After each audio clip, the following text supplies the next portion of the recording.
আরে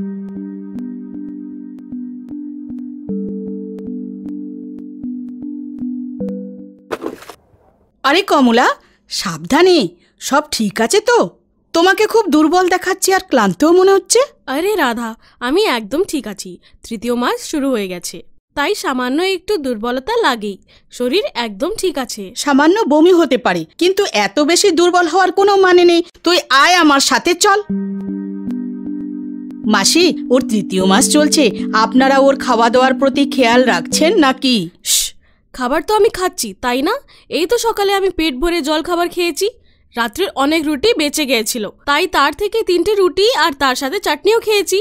আর দুপুরে খিদে পেলে ডাল ভাতও খেয়ে নেব। কমলা, এ কি? তুমি কি জানো না এই সময়ে খাওয়া দাওয়ার প্রতি পুরো খেয়াল রাখা উচিত? আর মাসি, আপনি তো জানেনই, আমরা ওই সময়ে যা খেতাম শুধু আমাদের জন্যই নয়, আমাদের বাচ্চার জন্যও খেতাম।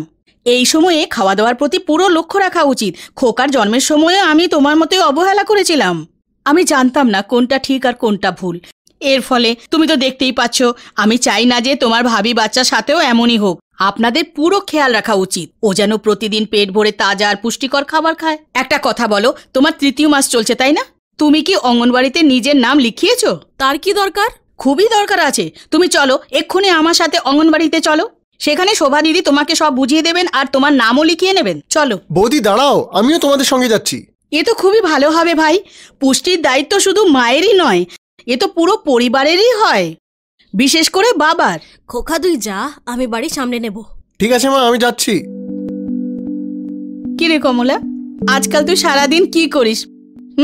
কি কি খাবার খাস রে? দিদি, আমি সকাল 6টায় উঠি, তারপর বাড়ির সব কাজ করি। যেমন বাড়ি পরিষ্কার করা, জল ভরা, গরুকে স্নান করানো, রান্না করা, কাপড় কাচা, এইসব কাজেই দিন কেটে যায়। অশোক, এ কি এই সময়ে ও কাজ করছে? তোর লক্ষ্য রাখা উচিত যে কাজের সাথে সাথে ও যেন পুরোপুরি বিশ্রামও পায়। আর হ্যাঁ, ওর কাজে তোরও সাহায্য করা উচিত। মনে রাখিস, যে কোনো এমন কাজ যাতে ওকে ওজন ওঠাতে হয় বা ঝুঁকতে হয়, সেই সব কাজ ওর জন্য খুবই ক্ষতিকারক। গর্ভাবস্থায় সাধারণের চেয়ে 1/4 বেশি খাবার খাওয়া জরুরি কমলা। আর তাছাড়া মায়ের 10 থেকে 12 কিলো ওজন বৃদ্ধি হওয়াও খুব জরুরি। যদি ওজন বৃদ্ধি না হয়, তবে গর্ভে পালিত হচ্ছে যে বাচ্চা, তার মানসিক বিকাশের উপরেও খারাপ প্রভাব পড়তে পারে। এবার শোনো, খাবারের মধ্যে কি কি খাওয়া জরুরি। সবুজ পাতাযুক্ত শাকসবজি, যেমন পালং শাক, মেথি, লাল শাক, বথুয়া ইত্যাদি। আর তার সাথে লাল, হলদে আর কমলা রঙের ফল। আর সবজির মধ্যে গাজর, টমেটো, কুমড়ো আর আমকে খাওয়াও। আর তার সাথে সাথে ডাল, মুগের ডাল, কালো ছোলা, রাজমা, অরহর আর তাছাড়া অঙ্কুরিত ডাল খাওয়াও, যাতে অনেক রকমের পুষ্টিকর পদার্থ থাকে। আর তার সাথে সাথে জোয়ার, বাজরা, গম, রাগি যেসব সহজেই পাওয়া যায়, সেই সব তোমার আর ভাবি বাচ্চার জন্যে খুবই উপকারী। আমলকি, লেবু, কমলা লেবু, মুসম্বিও খাবারের সাথে খাবে, কেননা ওই সব খেলে শরীর রোগের বিরুদ্ধে লড়ার শক্তি পায় আর রক্তের অভাব দূর হয়। কিন্তু এই ধরনের খাবার তো খুব দামি হয়, আমরা কোথা থেকে এত বেশি দামি খাবার? আরে এসব জিনিস তো আমাদের আশেপাশেই পাওয়া যায়। আর এই শাকসবজি তো তুমি নিজের খেতে বা টবেও ফলাতে পারো। সুষম মাত্রায় আয়োডিনযুক্ত লবণই খাওয়াবে, যা বাচ্চার মানসিক বিকাশ করে থাকে। দিনে কমপক্ষে 8 থেকে 10 গ্লাস পরিষ্কার জল অবশ্যই খাবে। আর বাড়ির আশপাশ পরিষ্কার রেখো। আর এই সব জিনিস যেমন বিড়ি, সিগারেট, তামাক, মদ আর যে কোনো প্রকারের নেশার জিনিস খাবে না গর্ভবতী স্ত্রী আর বাড়ির অন্য কোনো সদস্যরাও।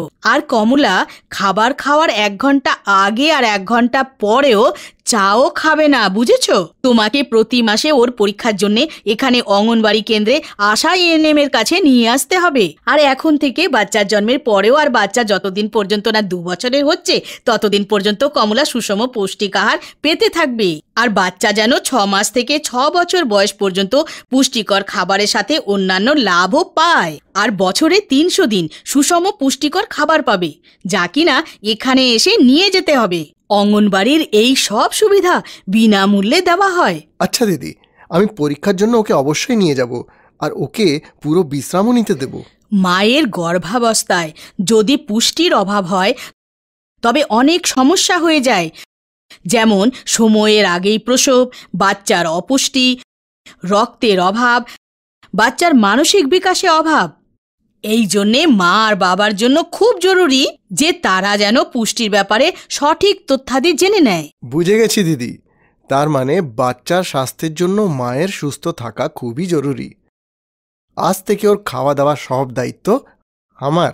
এই ব্যাপারে যদি আরও তথ্য তুমি চাও তবে তুমি যে কোনো সময় আসতে পারো।